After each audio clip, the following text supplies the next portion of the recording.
Sir नामांकन पत्र दाखिल हो गया, क्या किस तरीके कल से आप यहीं पर है, किस तरीके का फीडबैक बैठक मीटिंग?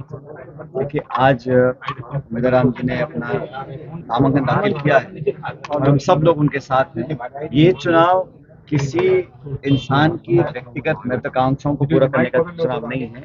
ये चुनाव देश का चुनाव है। इस देश में नई सरकार का निर्माण कैसे होगा, कौन इस 140 करोड़ के देश को चलाने वाले लोग, इसका निर्णय जनता को करना है। और मैं मानता हूं कि राजस्थान में बदलाव की लहर देखने को मिल रही है।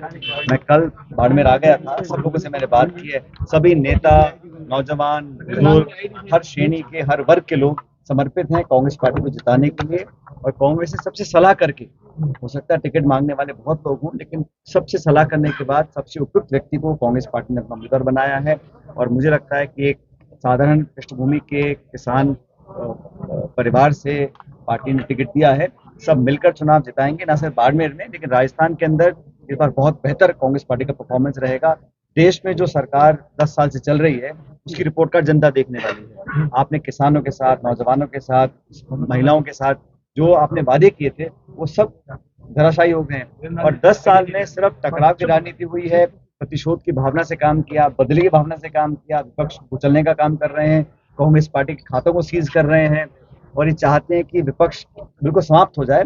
ये लोकतंत्र के लिए शुभ संकेत नहीं है। इसलिए ये चुनाव संवैधानिक संस्थाओं का संरक्षण करने का चुनाव है। ये चुनाव देश में बदलाव का चुनाव है। ये चुनाव अहंकार को खत्म करने का चुनाव है और यहाँ पर सब लोग मिलकर हाथ के निशान पर कांग्रेस पार्टी को जिताकर भेजेंगे। मोदी जी ने कल वादा किया है कि तीसरी बार जब उनकी सरकार बनेगी तो पूरे देश के अंदर बिजली फ्री को लेकर वो लगातार वादे पूरे भी तो हों। वो तो 14 में भी किया था, 19 में भी किया था। वो बात करें 2047 की, 10 साल में क्या किया? क्या किसान की आमदनी दुगनी हो गई है? क्या 2 करोड़ रोजगार मिल गए हैं?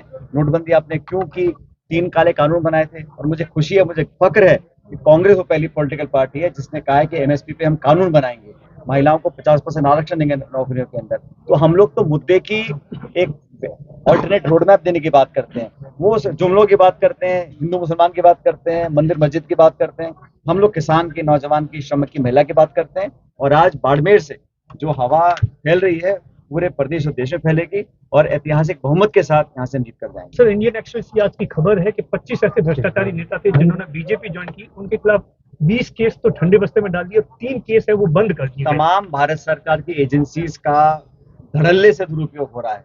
इनकम टैक्स हो, ईडी हो, सीबीआई हो और पुलिस हो, कोई भी हो, जो केंद्र सरकार के खिलाफ आवाज बुलंद करेगा उसको कुचलने का काम किया जाएगा। और जैसी पाला बदलेगा उस पर गंगा जल छिड़क के उसको बिल्कुल पाक साफ कर दिया जाएगा। तो ये जो जनता भी देख रही है इस बात को, तो ये चुनाव बड़ा महत्वपूर्ण है आने वाले भविष्य के लिए, हमारे प्रजातंत्र के लिए, हमारे गणतंत्र के लिए बहुत महत्वपूर्ण चुनाव है।